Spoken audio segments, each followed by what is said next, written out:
Seguimos hablando sobre el tema del robo de combustible en nuestro país, enfocados específicamente en aquellos estados que presentan mayor incidencia en este delito. Y para seguir hablando de este tema, me da muchísimo gusto saludar este mediodía a Ramsés Pech. Él es analista y asesor de la industria energética y economía. Ramsés, ¿cómo estás? Buenas tardes. Buenas tardes, ¿cómo estás? Muy bien, gracias por estos minutos, por estas palabras. Ramsés, platicábamos ahorita que, bueno, es de todo sabido las pérdidas de miles de millones de pesos que deja el huachicoleo en nuestro país. Pero quisiera enfocarme específicamente en estas entidades, Hidalgo, Puebla, el Estado de México, que presentan los mayores números en la incidencia. ¿Cómo los afecta como entidad en materia económica, en materia social, en el tejido social y por supuesto también en la seguridad? Bueno, yo creo, como estás comentando, Jimena, creo que lo más importante hay que comentarle al público lo siguiente. De acuerdo a datos que se tienen de Pemex y un estudio que se hizo por el Observatorio Ciudadano IGAMIN, dicen que más o menos que en Hidalgo, cada 2 horas en el 2021 se estaba haciendo una toma clandestina. En el Estado de México cada 5 horas y en Puebla cada 5 horas. ¿Esto qué significa? Que el promedio que teníamos en México en el 2021 de tomas clandestinas estaba alrededor de casi 1 hora que se estaba realizando una toma clandestina. ¿Cómo afecta cada una de estas entidades? Simplemente hay que dejar algo en claro. Ya no es tanto el problema del volumen que se está extrayendo, sino de las veces que se están realizando las tomas clandestinas. Y esto es importante que Protección Civil pueda tener en cuenta porque la efectividad o el ducto está perdiendo la forma como fue diseñado y eso está haciendo cada día que la población que esté cercana a un ducto pueda sufrir una consecuencia porque la resistencia del ducto ya no es la misma que se tenía desde hace más de 30 años que están instalados algunos de estos ductos. Que justamente es lo que se ha visto analizando esta estrategia que echó a andar el gobierno federal en diciembre del 2018, que tenemos un incremento en estos momentos de las tomas clandestinas, lo que tú comentabas ahorita, no el volumen, sino las pinchaduras que se están haciendo a los ductos. Y comentabas ahorita un tema también importante, Protección Civil. ¿Qué tanto las autoridades locales, municipales, estatales de estas zonas donde se registran más tomas clandestinas están coadyuvando, están colaborando con las autoridades federales para inhibir, para evitar este tipo de delitos?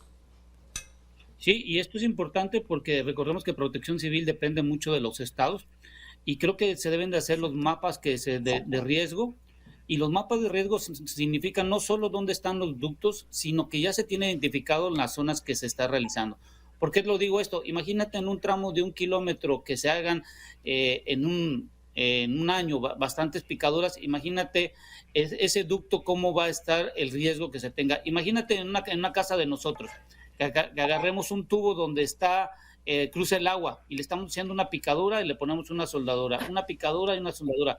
En un tiempo determinado, con la presión que está entrando a través de este ducto o el volumen que está mandando, imagínate, se va a romper nuestro tramo del agua que tenemos nosotros. Ahora trasladémoslo esto a un ducto. Imagínate que llevas un combustible que es flamable, un combustible que puede hacer daño donde está la población, y esto es muy importante que Protección Civil determine en función del número de tomas clandestinas cuáles son los puntos ahora de mayor riesgo para la población ante el riesgo que se tiene porque el ducto ya no tiene las mismas características como fue construido en su inicio. O sea, estaríamos hablando quizá de integrar estos mapas de tomas clandestinas y de la condición en la que se encuentran los ductos, dentro podría ser de los atlas de riesgo de las entidades, de los municipios, y tomando en cuenta pues que muchos están sumamente rezagados o que son inexistentes estos documentos.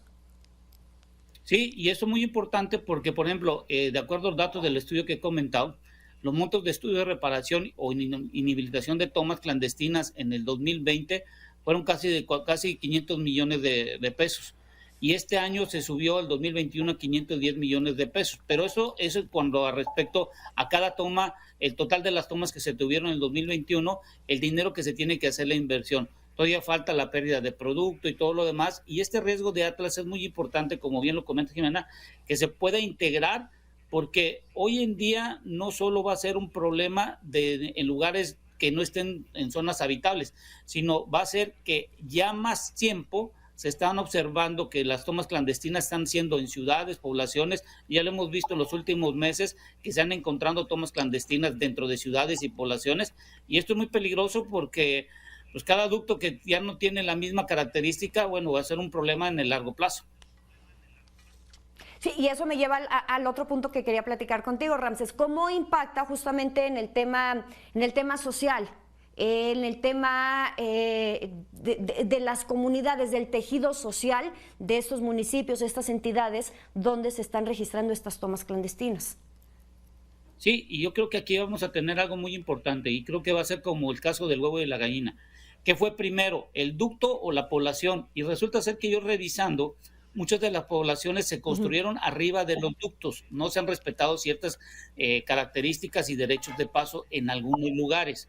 Entonces, hoy el problema, la población que construyó sus hogares o las poblaciones que estuvieron o están cerca de los lugares donde se construyó en un momento dado hace más de 30, 40 años, dependiendo del lugar, bueno, ahora tiene que convivir y la parte de convivir en la parte social es integrarse en una cultura en donde ellos puedan observar que si existe alguna toma clandestina la tienen que reportar porque su patrimonio está en juego. Imagínate una explosión que hemos visto de gas licuado de petróleo en el ducto que tenemos, en el único que hay en el país, o las tomas que hemos visto, tanto del gas, de gasolina, que es lo más complicado que hemos tenido.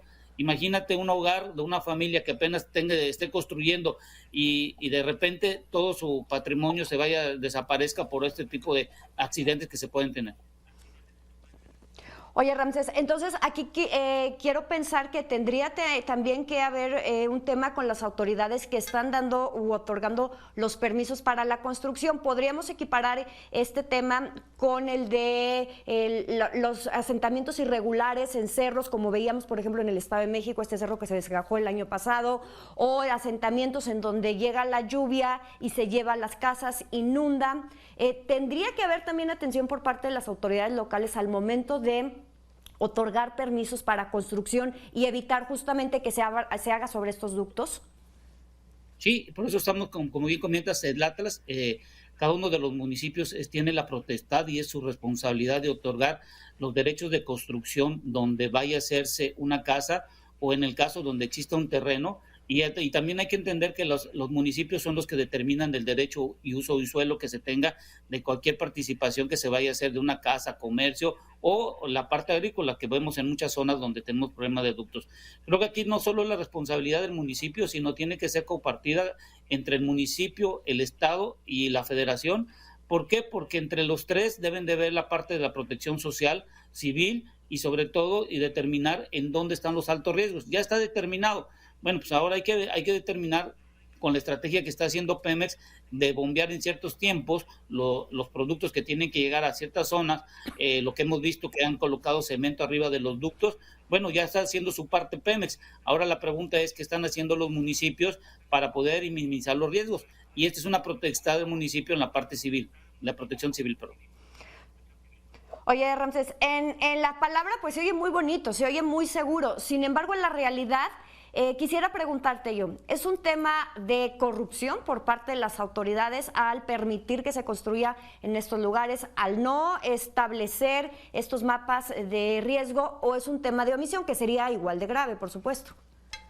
Pues partiríamos desde el tema de omisión de una primera instancia y después veríamos si hubo un acto de corrupción. Porque si existía el razonamiento y usar el sentido común de que voy a construir una casa arriba del ducto y ahí existe una omisión, y si hubo una omisión, entonces tuvo que haber un acto de corrupción. Entonces ahí hay que determinar bien cuál de las dos instancias se ha actuado mal, cómo se puede corregir y qué se tiene que realizar. Porque la realidad hoy en día es hoy cualquier individuo que tenga un patrimonio ante la cuestión económica que tenemos hoy en día, la inflación o los materiales y todo lo demás, imagínate un individuo que empezó a construir en el 2020 y que dentro de un año todo lo que de incremento de costos desaparezca su patrimonio. Bueno, pues creo que aquí una gran responsabilidad sería quién lo construye, cómo lo construye y cómo está comprando el terreno. Sería la parte fundamental. Y como dicen todo el mundo, para que exista una omisión y por consecuencia una corrupción, bueno, tiene que partir de dos personas. Y creo que debemos de partir desde el inicio de un individuo que tengo que Ramsés, cuidar no me primero quiero mi despedir patrimonio. sin aprovechar la experiencia que tienes en este tema para dejar un poquito de lado el tema de los estados en donde se presentan estas tomas clandestinas principalmente, e irnos al ámbito ya nacional. Hemos visto que lamentablemente pues la estrategia para combatir el robo pues no ha funcionado, los números lo dicen. Y ahora bien, ¿qué tendría que hacerse también en el tema del huachicoleo fiscal? Bueno, en cuanto al huachicoleo fiscal, bueno, yo creo que la Secretaría de Hacienda, el SAT, la Secretaría de Economía están haciendo algo muy importante en cuanto a la reducción de los permisos de importación. Hoy estamos viendo que, por ejemplo, con el estímulo adicional, que hoy está costando más caro comprar el diésel en Estados Unidos o la gasolina en su momento dado, creo que estamos viendo una coparticipación y con las nuevas estrategias fiscales que se están realizando, pudiéramos ver una reducción en cuanto a lo que acabas de comentar. Pero aquí el problema no es tanto de la facturación, porque si uno puede revisar con el contador que tiene uno, que hoy ya cambiaron las reglas, cómo tienes que hacer una factura, yo creo que aquí el inconveniente no es tanto lo de la parte del robo de combustible o la parte de la facturación, sino es para qué o cómo queremos hacer la facturación de los productos. Y esto es muy importante, que el SAT continúe haciendo lo que está realizando. Ya vimos ahorita en el caso de la Profeco, de los empleados que supuestamente se encontraron y que estaban extorsionando a cierto tipo de usuarios como estaciones de servicio. Bueno, yo creo que esto mismo tendría que estar viendo el SAT y todo lo demás en el dado caso que existiera, como tú bien comentas, el huachicoleo fiscal. Ramsés, muchísimas gracias por esta entrevista, por esta valiosa información que nos proporcionas este mediodía. Ramsés Pech, analista y asesor de la industria energética y economía. Muchísimas gracias. Gracias, Jimena, que tengas un buen fin de semana con tu familia.